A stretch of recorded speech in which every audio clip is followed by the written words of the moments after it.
Alright folks,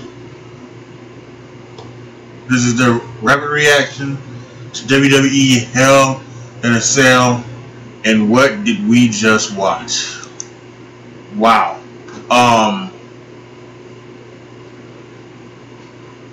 This was, again, I don't know, you know, as I've gotten older, I don't need these folks killing themselves for my entertainment. I really don't. I don't. I don't need 50-year-old, right, or 40-year-old Shane McMahon jumping off of a steel cage onto a table, you know, for my entertainment. I just don't need it, and I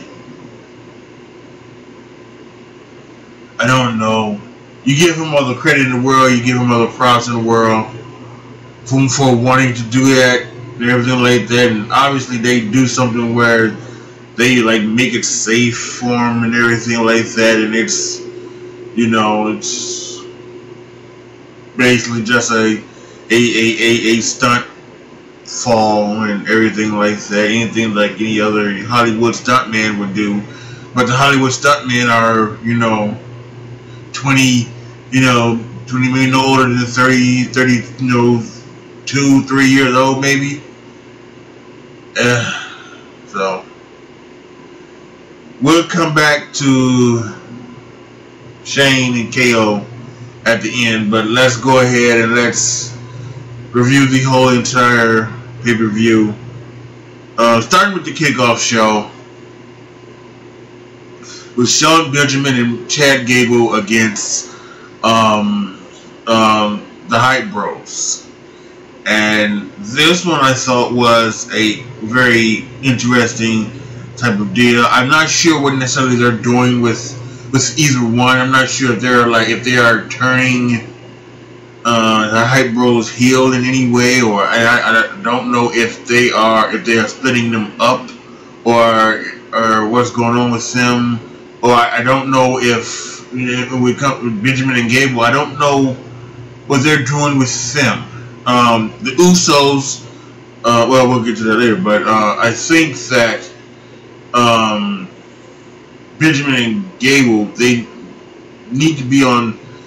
Definitely need to be on television more often. I do think this is one of the bad things. I think probably SmackDown maybe should have had. You know, when they did the split, they really did it wrong. They really should have done it. They really should have put all of the women on SmackDown and just have the women's division be on SmackDown, and they should have had the tag team division be on Raw, because there's a lot more. And even though the Raw tag teams don't get, you know, they don't get a lot of time, you know, pretty much. We don't, you know, we don't see everybody. We don't see all of the guys very often all the time, right? So, but they're still there. So, I'm not sure what necessarily happened with that, and so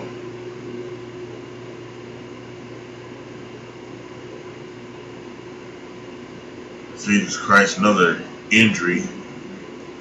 Also watching the football game as well. In case you guys are curious, Kansas City 39, Houston 26. They went for an onside kick, and looks like number 17 again with another non-contact injury. Just something happened to his leg gave out. So anyway,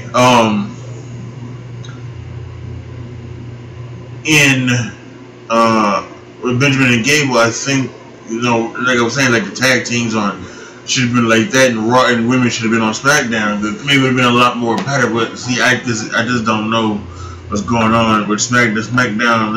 I don't have enough time, you know, because they still want to do their kind of, you know, wrestling type thing, which it's totally fine and dandy. And don't get me wrong as well. I'm also about that. I've said it before time and time again. I don't know if everybody needs to wrestle each and every week. You know, and I definitely don't think they need to be on television each and every week.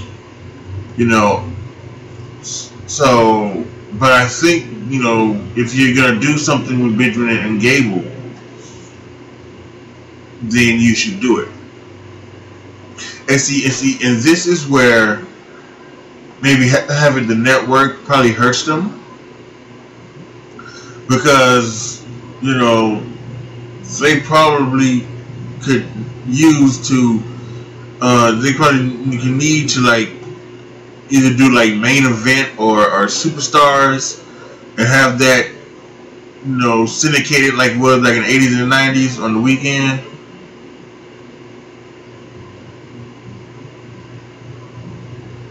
So, who knows with that. Anyway, back to the match. The finish ends with a powerbomb, almost type maneuver, bulldog, reverse bulldog type maneuver by Benjamin and Gable. They win the match. So be interested to see what goes on with them. So now on to the actual pay-per-view, and the first match is the tag team cell match between the Usos and the New Day. And I gotta tell you, this match didn't have any blood in it. This match did not, didn't involve jumping from tops of cages. This match did not involve any type of thing. But it was one of the most brutal and one of the best Hell in a Cell matches I've seen ever. And I think that the fact that it was a tag team helped it out. Definitely, without question, this was me forever, without question, a 5-star contest. This was the best match between these guys have had, and I don't know. And I put on Twitter, Bray Wyatt and Finn Balor's feud must continue, but the Usos and New Day might end. It more than likely might end. The Usos won, right? So there could be one more match. The Usos could get their rematch clause one more time. They could go after one more time at Starrcade, the next SmackDown pay-per-view. We will have to see. I personally, I don't know what else they can do. Right? I really don't know what else they can do. They've in the Hell in a Cell. Well, are you gonna go Iron Man match? They already did the Iron Man match on Raw. They did half an hour, but you can do 60 minutes. Right? What are you gonna do? So I don't know. I don't know what's next for them, but I would not be opposed to seeing them go one more time at Starrcade. I would like to see that. I mean, just talk about they had some like funny, goofy spots where, you know, the New Day had like all of these trombones and they were beating them over. They had a cowbell, because you gotta have more cowbell. and they had a gong and everything like that. And then there was also like some intense moments. There was just one really crazy thing where they put New Day put one of the Usos in a corner and then kind of like stuck him, like trapped him with a bunch of kendo sticks and had him trapped in the corner, something like that. And then the Usos, but they went out and then they got handcuffs and they tried to handcuff Big E, it didn't work. Then they did handcuff Xavier Woods, and they had him hanging over on the ring post, and they were just giving him back double shots with Singapore canes, and this was incredible. Again, incredible to watch. Boo, just some very just great work, great spots, and I just think it was pretty amazing. Really, again, a 5-star match for me, and without question, just one of the probably it's a contender for match of the year in WWE. I know, there's obviously there are some the Japan matches with Okada and Omega, and Okada and a couple other people, I guess. People think that are, not only the best matches this year, but some of the best of all time. But I would say that for WWE, you had AJ and John Cena at the Royal Rumble, and you had this match. Probably the only matches I have that I can remember as 5-star classics. So 5-star matches. So actually, I think there was there was that Pete Dunne the UK tournament match on one of the takeovers with Pete Dunne and Tyler Bate. That might be I don't know what I had that at originally. If I even did rating, because I just started doing the rating, I'm not sure. But I would say that would probably be 5-star match. So it's probably those three right now at the top of the WWE match of the year.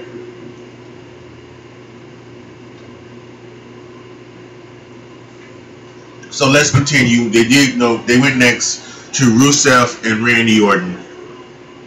Rusev wins. I have it at 3 3/4 star match. So listen, I know that's gonna hurt somebody because they like to see them, give Rusev a chance or anything like that. But I think at this point that Rusev is just what he is. I think sometimes you gotta have levels. And maybe they can't, maybe the guys don't think that they can reach the other level. Some can break through, and then some can't. And I think that maybe that's what they feel about Rusev. Maybe they think all Rusev is Rusev is not a top heel. Not be a top heel. Maybe he can't be championship material. Maybe all he is that he's at that mid-level range where he can, where when he faces one of the top faces, he is just guaranteed to lose. But when he faces all of the faces that are below the top faces, he can win.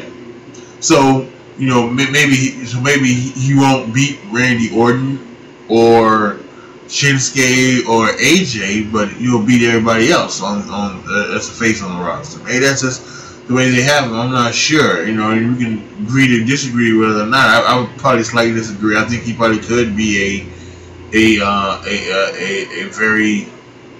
I think he could be a very interesting character as a champion. I also think that if they ever thought to turn him face, that could help too, because he's actually a very, very engaging personality, very funny. He's done able to do comedy, so I think he could also be a face for a little bit too if he needed to. But yeah, Randy Orton wins this match, and I do hope that this feud is over, and I do hope they like to go on and with something like that, with some things happening later on in the night. Maybe he might move on to bigger and better things, and maybe they might actually give him a chance. So we will see.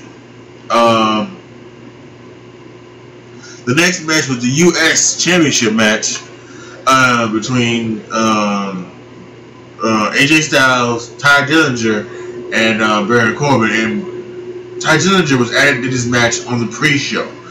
He was showing Dan Bryan how he beat Baron Corbin and told him to get in the match. So he got in the match. It became a three-way dance. I'm going to be honest with you. I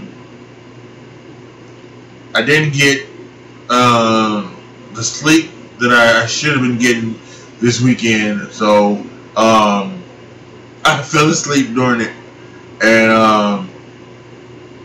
I didn't watch a lot of it, so I can't give it a rating of any kind, anything like that. Baron Corbin won. He's a United States champion. So we will see. But, yeah. What can you do? Sorry. So, now we go to the women's match. I did see that. I put that as 3-star match between Charlotte and Natalya.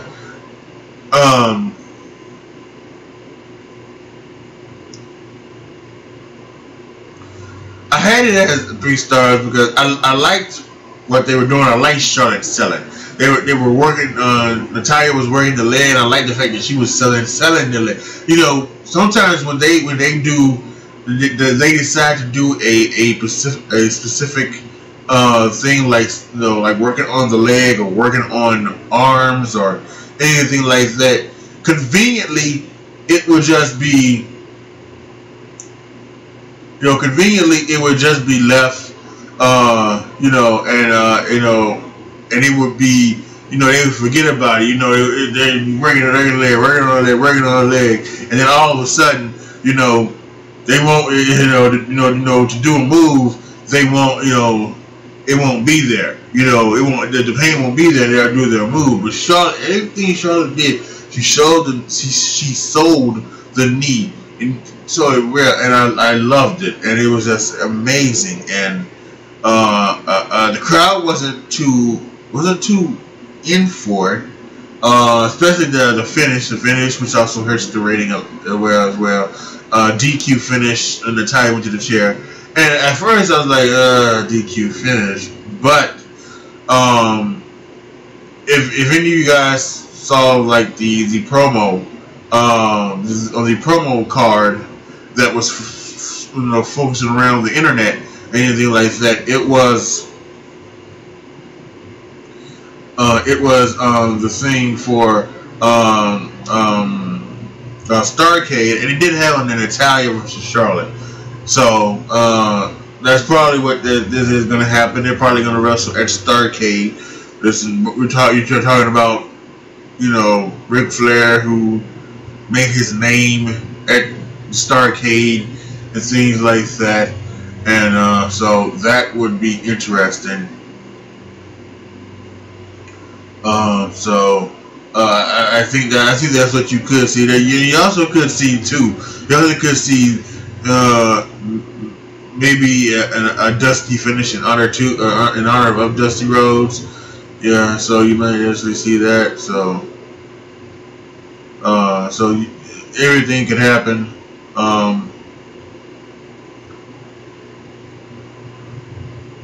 Very interesting, strange way to end the game. 42-34, Kansas City wins, but whatever. And then they went for 2 and everything, and got the 2. So I don't know if you're a gambler and you had, like, you know, Kansas City getting the 9 or 8.5. Woo! You lost some money. Anyway, given the 8.5, whatever the fuck it means. I'm not a gambler. But yeah, you know, so I think that's what you're gonna see, and I also think maybe it might be a little bit more good, because these 2 gals have had better matches, and I think they could do better. So I think you actually might see that, see them have a little bit more better match come Starrcade, and I would not be surprised if they're, you know, they were on 4th in this one. I'm surprised that they would be on later on in the card. So we will see. Then surprisingly, the WWE, well, actually not surprisingly, the WWE Championship match was on. This was 3rd from last. And it's a lot of things. It's, you know, this match, Jinder won, and he didn't win like he had been winning. He didn't, you know, interference from the Singh brothers, and then he would take control and win with the club. He won clean, basically, kind of, and that was really good. Now, a lot of people don't like it because they don't like Jinder as a champion, and they don't like the fact that It don't feel like it's doing business or anything like that. But I think I do see what's happening, and I said that I wanted Jinder. I apologize, y'all. I've been trying not to yawn at all, but I'm just really, like I said, I fell asleep during that United States match, so I am just kind of tired and everything. So I'm gonna try to get sleep. I'm really going to sleep a little earlier, but maybe even a little bit more earlier. I just might, when I get through with this, just go straight to bed and everything. So even though Talking Smack is on, I might watch Talking Smack, then cut it off, go to bed, and so whatever. Anyway, so yeah, and I think a lot of people would like to see Shinsuke, get the championship, but I think he's gonna get the championship. I think I've already said it. I think that they're gonna go until Royal Rumble, right? And then you're gonna have AJ Styles. I think, in my opinion, AJ Styles is gonna get it at the Royal Rumble. You're gonna have AJ versus Nakamura at WrestleMania 34. It is 34, right? 34.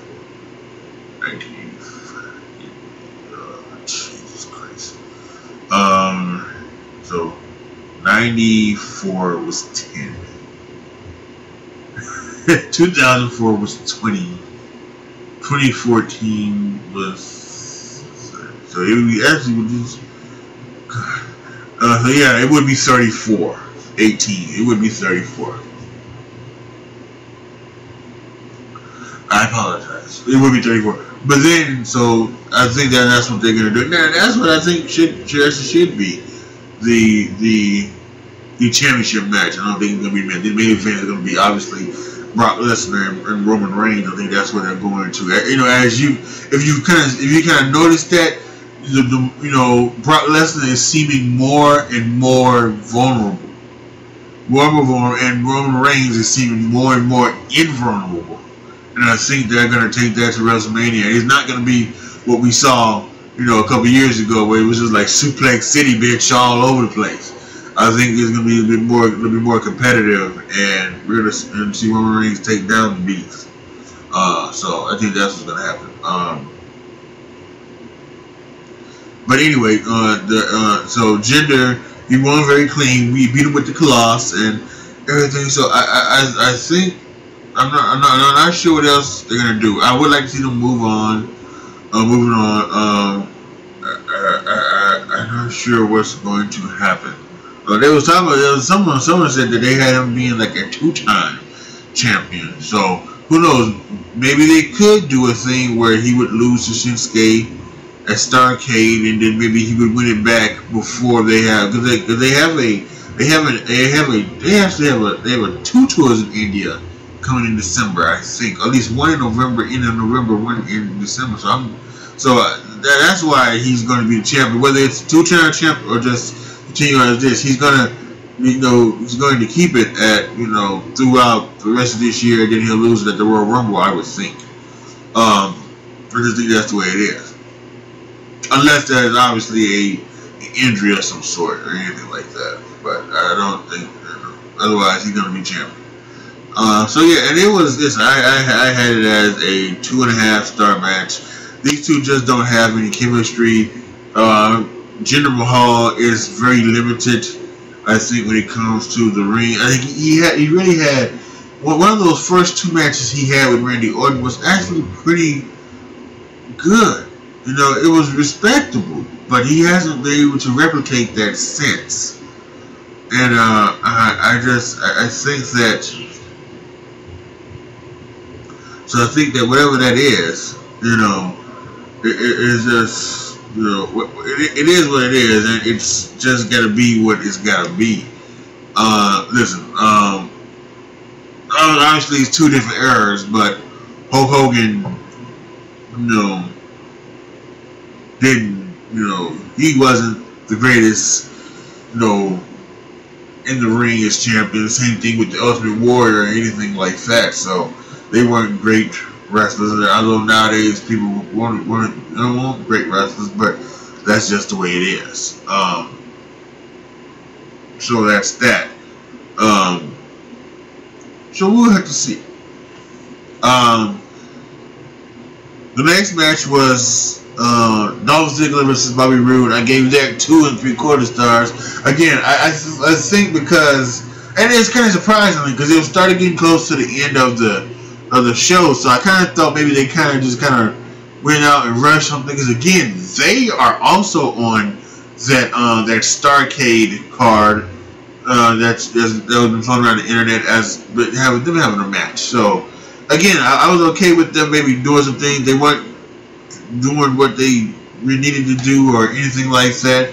Cute thing about Dolph Ziggler, he said that his interest on this past Tuesday, said his entrance would be the greatest of all time, and his music played, and he cut off his music, and he had no time to, and he just walked out. So I thought, because this has been his shtick so far, so I thought that was hilarious. So yeah, but it kind of wasn't there. So I'm hoping that they'll get more chemistry going up, and when it comes to Starrcade, again, they will have a better match as well.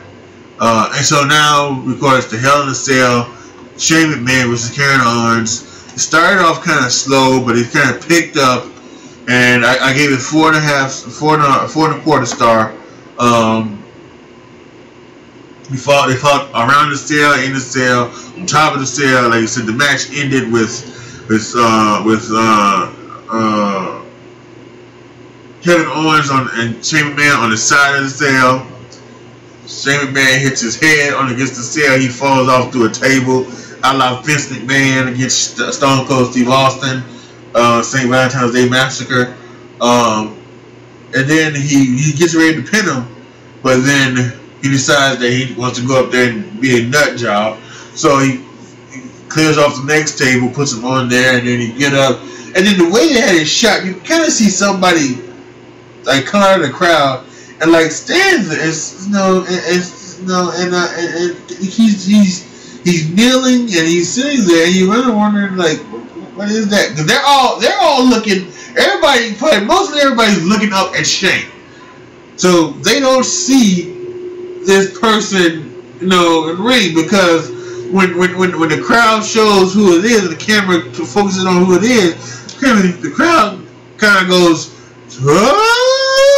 and so it's almost an audible moan / cheer, because when he goes to the top and hits the elbow, it's like when he just steps off, and I think maybe that's what he learned from the Undertaker spot. Undertaker spot, he jumped. This one, he just stepped off, which made it better to take the fall. He probably practiced it with a couple of crash pads and everything. So, but Sammy pulled Kevin Owens off, and then he moved everybody away, put Kevin Owens onto Shane McMahon for the victory. So this maybe a same heel turn. Maybe this is a rekindling of the friendship. Maybe this is a new path that Sammy's gonna go down. I don't know what's going to happen, but we'll have to see where this goes from here. We'll have to see what happens with Shane, and there's been talk about moving Kevin Owens to Raw after this, and then maybe having him do something with Triple H or something like that. So we will have to see. But I like I said at the beginning of this pay-per-view, I really don't need these guys jumping off of cells and other things, high places, going through wood and everything like that, for my entertainment. It's not needed anymore. I just don't think. I do a really good job of suspending disbelief when it comes to things. A lot of people on the internet where they were, they were talking about Shane's punches, and for the most part they do look kind of bad. But I can suspend disbelief and say, okay, he's hurting Kevin Owens with these punches. So you know, so I can do it. I don't need him to say that he needs to go and just and one fuck up and it's over for somebody. So I don't know. But yeah, that was WWE Hell in a Cell. The 5-star match, the tag match, Hell in a Cell, and then the match. You know, at least some people might say it's a 2-match show. And that is a possibility. Like I said, I thought Rusev and Randy was pretty good. I thought the women's match was pretty good. I fell asleep in the United States match, so I don't know what that was. And again, I thought that the WWE match, the WWE Championship match, and the Bobby Roode Dolph Ziggler match, they were lacking in it. So we will have to see where that goes with that. But for the most part, I thought this was pretty good, entertaining. Entertaining at the very least. Maybe there's some down spots here and there, but entertaining at the least. So that is my rapid reaction. So definitely, as you guys watch this at a later date, make sure to comment down below what you guys thought on this pay-per-view. Like the video, share the video, subscribe to the channel, and as always, thank you so much for watching. This is your boy AJ Trip signing off. As always, be good to each other, y'all. Be careful out there. I am out. God bless Shane McMahon.